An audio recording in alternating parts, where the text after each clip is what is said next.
विद्यार्थ्यांना आषाढी एकादशीच्या खूप खूप शुभेच्छा। आषाढी एकादशी हा आपल्या महाराष्ट्रात एक खूप मोठा पवित्र आणि सण आहे।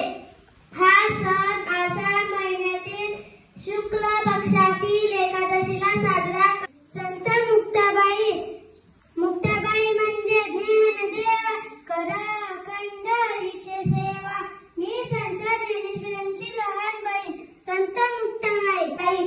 धरीला पंढरीचा चोर मला धरतीला दोर। मी संत ज्ञानेश्वर आणि संत सावतामाली कांदा मुला भाजी घ्यावी विठाबाई माझी। मी अरण गावचा राहणारा संत सावतामाली आहे। मी माझ्या शेतात काम करत ज्ञानेश्वर असून मधून लोक माऊली म्हणतात। मी ज्ञानेश्वरी हा महान ग्रंथ लिहिला।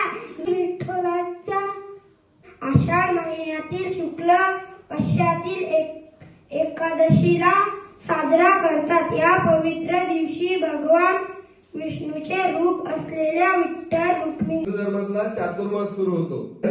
विष्णू झोपतो पण शिव जागा होतो, म्हणजे शिवाचं राज्य येतं। आता जे भगवान शिव आहेत, शंकर आहेत, महादेव आहेत, त्यांचं राज्य चालतं, म्हणून सगळे सण सुरू होतात आणि 4 महिने विष्णू आराम करतात। त्यामुळे ही आषाढी एकादशी आपण देवशयनी आषाढी एकादशी असे पण म्हणतो। ठीक आहे, सर्वांना आषाढी एकादशीच्या खूप खूप शुभेच्छा।